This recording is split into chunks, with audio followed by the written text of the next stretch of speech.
Bonsoir, merci de nous rejoindre pour cette dernière édition de la semaine de votre journal. Nous sommes le 13 octobre. Voici les titres de votre journal quotidien d'actualité locale. Elancourt, ville pilote en France dans le domaine, célèbre une décennie de numérique. Depuis 10 ans, les équipes pédagogiques utilisent les outils numériques. La fête de la science à l'Observatoire de Saint-Quentin en Yvelines. On reçoit des enfants pour évoquer les grandes thématiques de la recherche et susciter pourquoi pas des vocations. Et puis à Sartrouville, le théâtre vient de fêter ses 50 bougies, un demi-siècle après. Il reste le seul centre dramatique national de la Grande Couronne parisienne. L'actualité du jour en économie, c'est la première édition du Sky Business Day. Permettre aux TPE et aux PME de rencontrer les grands comptes lors d'un rendez-vous, c'est le but de cette opération.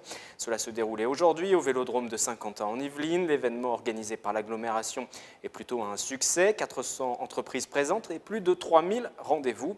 Écoutez, Jean-Michel Fourgousse, c'est le vice-président de l'agglomération de Saint-Quentin en Yvelines en charge de cette question de l'économie et c'est au micro de Haussmann van der Dey. Si vous voulez augmenter la croissance des entreprises, il faut simplement augmenter leurs échanges, donc démultiplier les échanges. Donc c'est le but de cette journée aujourd'hui où, avec un partenaire spécialisé, on a programmé 3600 rendez-vous, ce qui est exceptionnel, donc des rendez-vous prospects, comme on dit dans l'entreprise, qui va permettre à des petits et des gros, des PME et des grands groupes, d'échanger et de plus travailler ensemble. Comment enseigner à l'école avec les outils numériques? C'était le thème de ce séminaire qui s'est tenu hier après-midi à Elancourt. Depuis 10 ans, cette ville saint-quentinoise a introduit le numérique dans ses établissements avec des tablettes, des tableaux numériques ou encore des robots. Une évolution pas toujours facile à appréhender pour les enseignants qui doivent constamment se former. Camille Lambert et Mélanie Poquet pour ce sujet. Ces enseignants ne sont pas en train de jouer. S'ils manipulent des briques de construction, c'est pour penser aux nouvelles façons d'enseigner dans leur salle de classe avec le numérique. Un espace idéal, ce serait un espace où l'enseignant se sent bien, où l'élève se sent bien, où il a envie d'apprendre. C'est aussi un espace qui propose différentes activités, qui permet une circulation, qui permet des temps individuels, au calme, qui permet des temps de travail en commun, entre élèves ou avec l'enseignant également. S'adapter aux élèves, faire une pédagogie de projet, alors même si on le répète depuis des années, qu'il y ait une impulsion pour que nos résultats s'améliorent et faire que nos élèves apprennent mieux, apprennent avec du plaisir. Dans les Yvelines, 38% des classes sont équipées d'un tableau ou vidéoprojecteur numérique. À Elancourt, les écoles élémentaires sont passées à l'ère numérique depuis 10 ans. C'est bien d'avoir un écosystème, une infrastructure en pédagogie numérique à Elancourt qui soit de haute qualité, mais bien entendu, le prof reste au centre de la pédagogie. Donc il faut régulièrement échanger les expériences, renforcer la formation continue des profs, parce que ça évolue très vite, bien sûr, c'est très créatif, ça rend les profs très créatifs. 200 enseignants d'Elancourt, de la Verrière et de Morpas ont participé à ce séminaire. En France, le plan numérique est déployé depuis la rentrée 2015. 1800 écoles l'ont intégré cette année. Éducation toujours, l'Académie de Versailles a célébré pendant 2 jours les 30 ans de l'instauration du baccalauréat professionnel, le premier diplôme de formation en alternance école-entreprise. Pour fêter cet anniversaire, les étudiants ont investi le Palais des Congrès de Versailles mercredi et jeudi lors d'un forum. Une vingtaine de stands tenus par les élèves et leurs professeurs étaient installés pour promouvoir les différentes filières présentes dans l'Académie, comme la coiffure, la vente ou encore l'ébénisterie. J'ai beaucoup entendu de mal sur le bac professionnel, mais j'ai toujours fait la part des choses. Pour moi, j'avais envie d'être un professionnel, donc j'ai toujours défendu le professionnel. Et pour moi, après, chacun a son avis, mais en bac professionnel, on peut plus atteindre le monde du travail, alors qu'en bac général, c'est beaucoup plus compliqué. Je pense que l'image des bacs pro a bien évolué du côté des lycées, du côté des entreprises, mais pas assez du côté du public et des familles.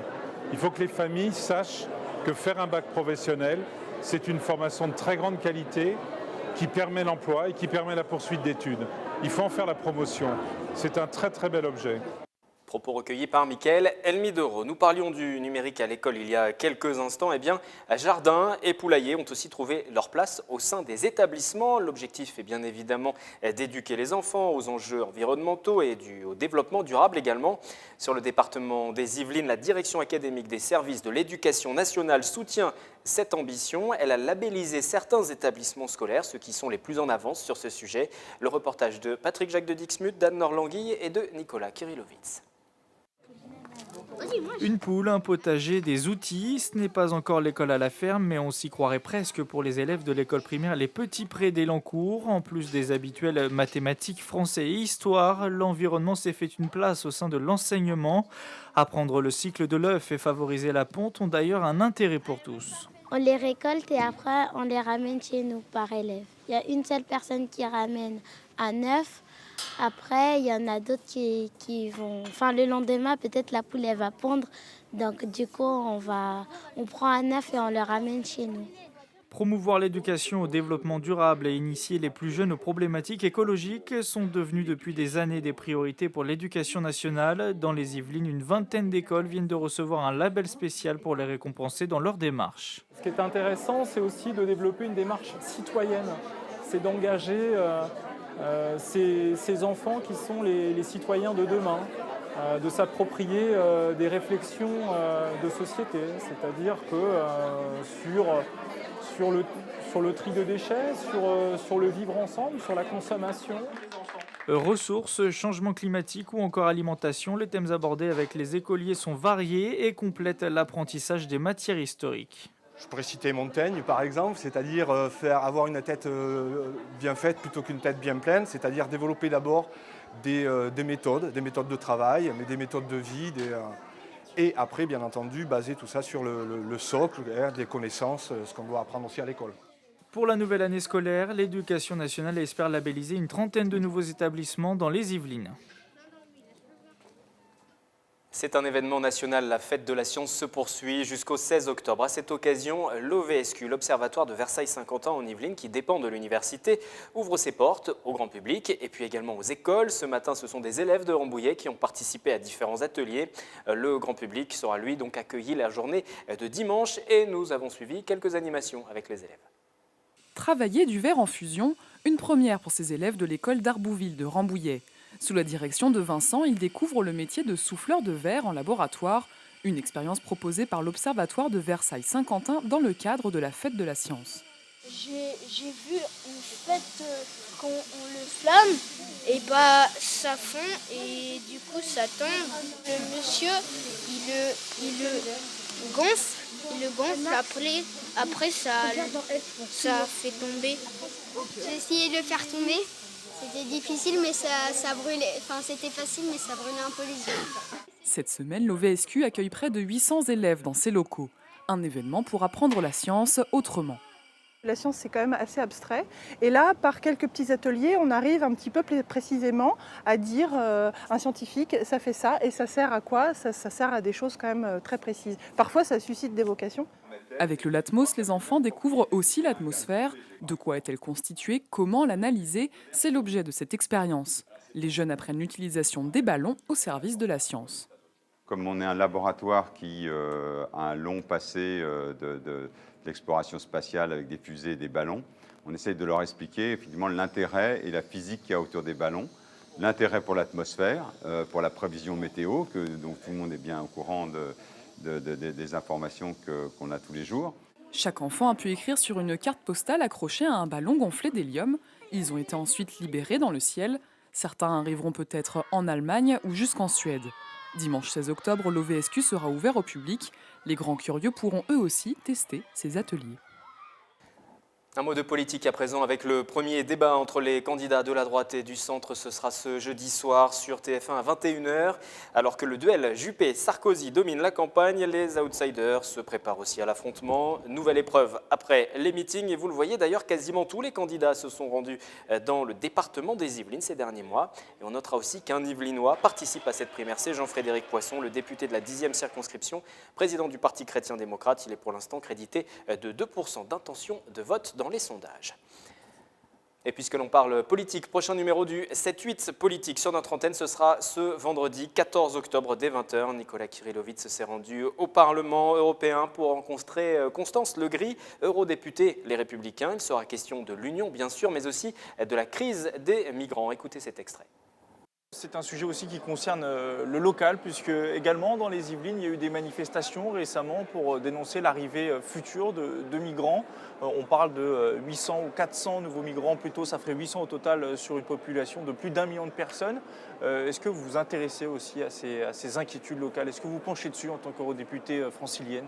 J'entends les inquiétudes des populations, parce qu'elles sont souvent exprimées assez fortement, hein, comment ne pas les entendre. Et puis je comprends également les interrogations des élus locaux et des maires qui voudraient pouvoir être entendus, être accompagnés, le cas échéant, être consultés en amont. Je pense qu'il faut faire preuve de considération et d'attention vis-à-vis de ce que peuvent exprimer des élus locaux et des maires, et qu'il ne faut pas plaquer sur des communes des facultés d'accueil.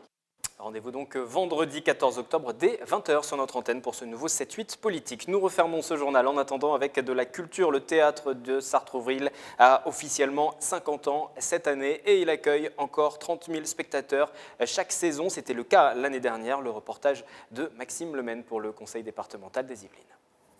Dans les années 60, le tout jeune Patrice Chéreau pose les bases de ce qui deviendra le théâtre de Sartrouville. Durant 3 saisons, il met en scène des spectacles audacieux destinés à un public de banlieue. À l'époque, c'est vrai qu'entre Paris et la banlieue, il y avait vraiment une césure, une coupure qui n'a plus lieu d'être. Et donc, à l'évidence, c'est parce qu'il y a eu des pionniers, des gens qui avaient le militantisme chevillé au corps et la rencontre avec des politiques de toute sensibilité d'ailleurs, qu'il y a pu y avoir ce théâtre ici à Sartrouville. Aujourd'hui, le théâtre est labellisé Centre dramatique national.